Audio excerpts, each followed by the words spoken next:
Hey guys, Nish here. I'm going to start doing some of these takeaways episodes. They're going to be just really sort of raw, unedited, just me talking to you and I guess to myself to an extent. Because the reason I'm doing these takeaways episodes is that I'm having these amazing conversations with the likes of Kate Sullivan and Michelle Vincent, Dimitri Shamas, Paul Nicholson, a whole bunch of others that are coming up that I can't wait for you to listen to.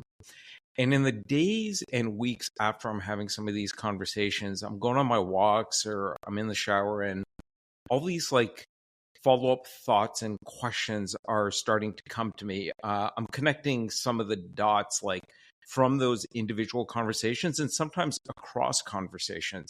So to make sure I'm not losing any of that and I'm translating my notebook. So if you're looking at this on YouTube, I've got my notebook.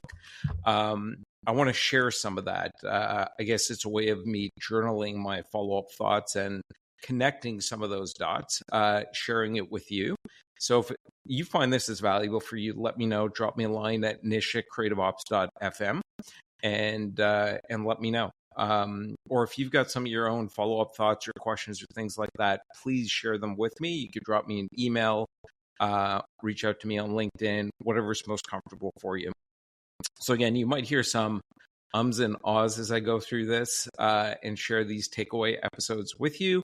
You might hear me flipping back and forth through my notebook as I go through, because I listen to every episode at least twice after we published it and take a whole bunch of follow-up notes. So I'm going to start with a conversation I had with Michelle Vincent. As you may recall, she's the CEO of MoFilm, this amazing agency that's deeply rooted in the art and science of storytelling.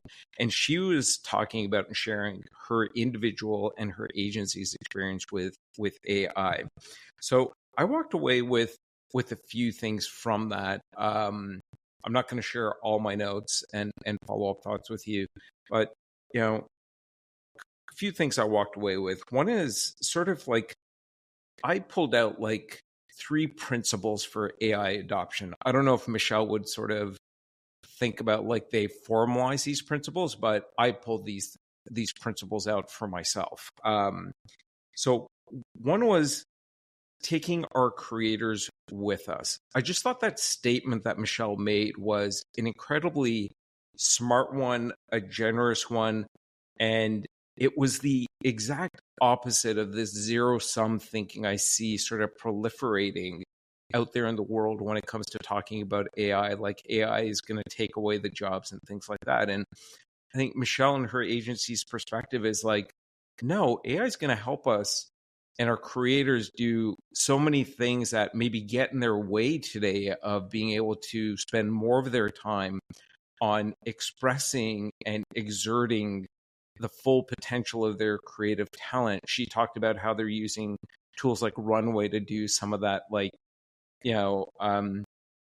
editing on videos and things like that. That is important in terms of putting out your final creative assets. But I don't know a single creator that goes, I'm looking forward to doing editing today in terms of like all the little sort of final polish work and things like that. So I just thought that statement, taking our creators with us, was incredibly generous and was incredibly smart because it sort of highlighted the second principle I pulled out that I love to hear from Michelle, which is, they think about the creator in the middle. And when they think about the creator in the middle, we talked a lot about storytelling and storytelling as a superpower, as a way of sort of cutting through the fluff of the increasing amount of like content that is being put out there, that increasingly we as individual like consumers and audiences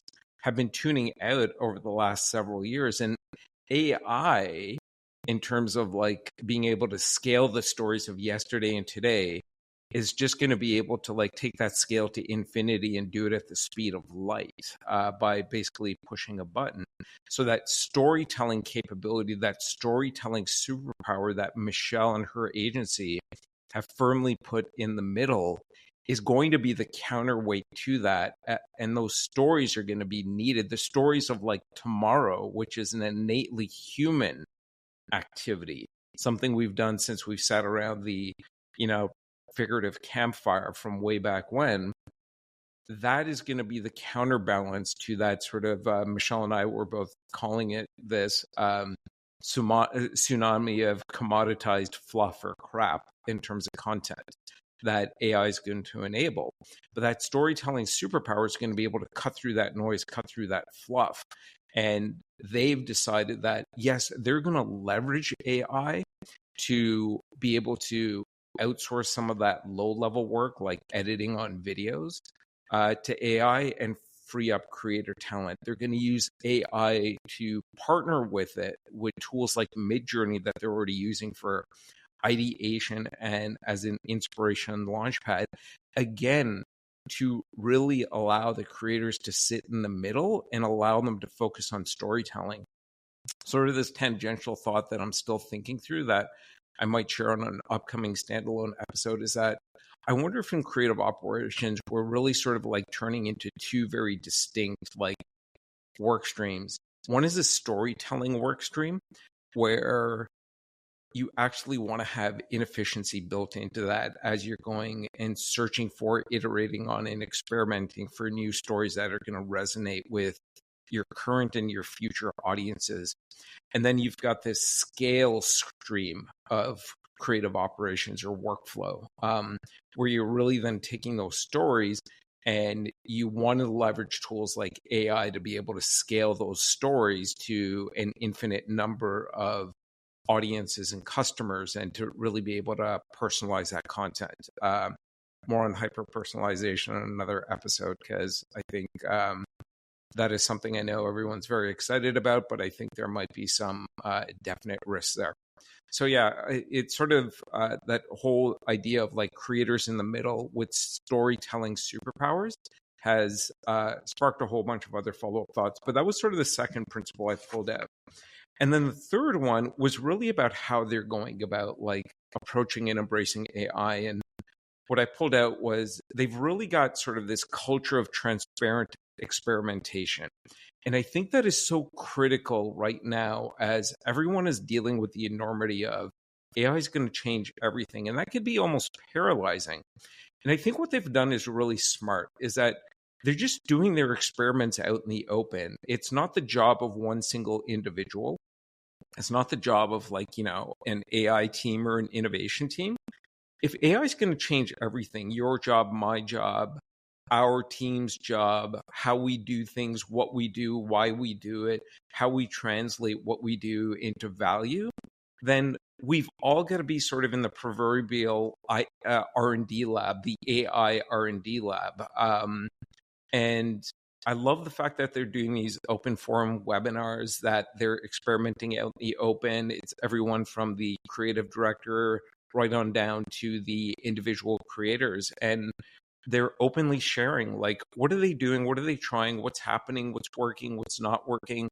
And I think that sort of like out in the open experimentation really lends itself well to being able to like take away the fear and uncertainty of AI.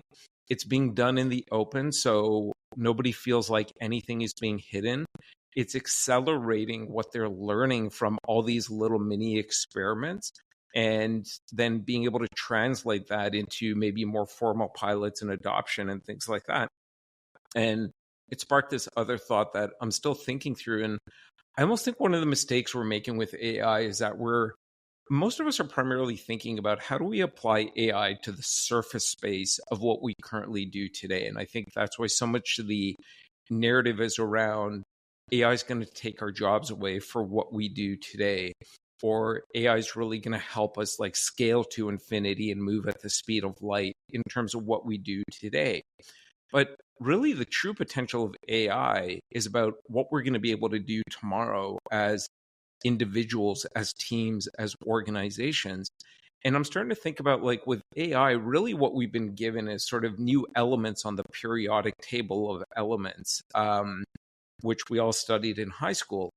And it sort of ties back to this idea of this like culture of like transparent experimentation, and all of us being in the R&D lab. AI is not any single person's job, because there are these new elements on the periodic table that we're all able to use now. And maybe we should all be like sort of channeling our inner AI alchemists and thinking about like, you know, yeah, I can use AI today to like outsource some of like the drudgery of the work I do today, that machine like work, that repetitive work, and free up my time.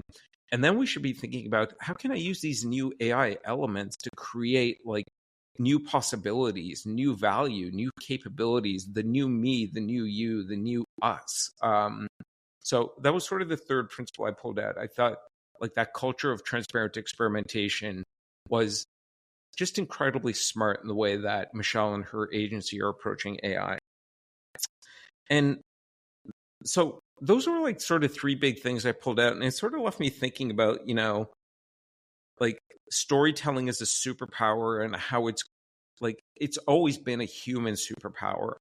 I think we've sort of forgotten about it over the last 10, 20 years in this increasingly, especially in the creative and the marketing industry, in this increasingly algorithmic driven industry of ours, where we're constantly feeding these machines to be able to scale and things like that. But I think we're going back, and it's almost counterintuitive that AI, quote unquote, the machines are going to be allow us to scale so much and move so much more quickly in terms of content creation, that storytelling is once again going to become a primary superpower, and needed superpower to break through that fluff. So I've been thinking more about like storytelling as a superpower, and sort of the fact that stories are actually the original algorithm. From the time we did sit around the campfires and told each other stories of yesterday and today, but most importantly, the stories of what tomorrow could be. And I think that's something that's innately human. And AI is going to be great at helping us scale the stories of yesterday and today, because it's going to have the data to do that. And we're going to be able to train these models on that, as we've already seen. But the stories of tomorrow, we should be thinking about like, we're not handing that over to AI. We're partnering with AI, using tools like Midjourney as an ideation partner, as an inspiration launchpad, to sort of expand the surface space of the stories we can and want to and should be thinking about telling about what tomorrow could be for our products, our services, our brands. Second thing it sort of left me thinking about is that I've been sort of working on this like T3 model of AI, thinking, and transforming with AI. And, you know, Michelle and her team sort of definitely are doing things that are aligning with that model. Maybe I'll end up putting something more formal around like explaining what I mean by thinking, and transforming with AI. If that's something that might be of interest to you, drop me a line, let me know, nish@creativeops.fm. And then finally, you know, if I'm going to have a follow-up conversation with Michelle, whether it's over coffee or we do another episode, which I know she's already generously said yes to, so probably do that sometime in 2024.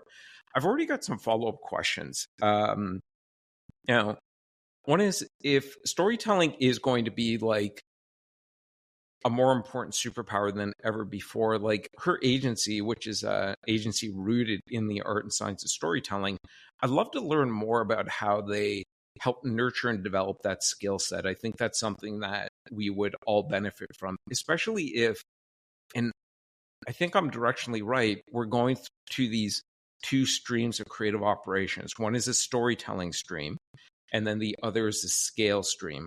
Then I'd love to learn more about how they nurture and develop their storytelling skills at MoFilm.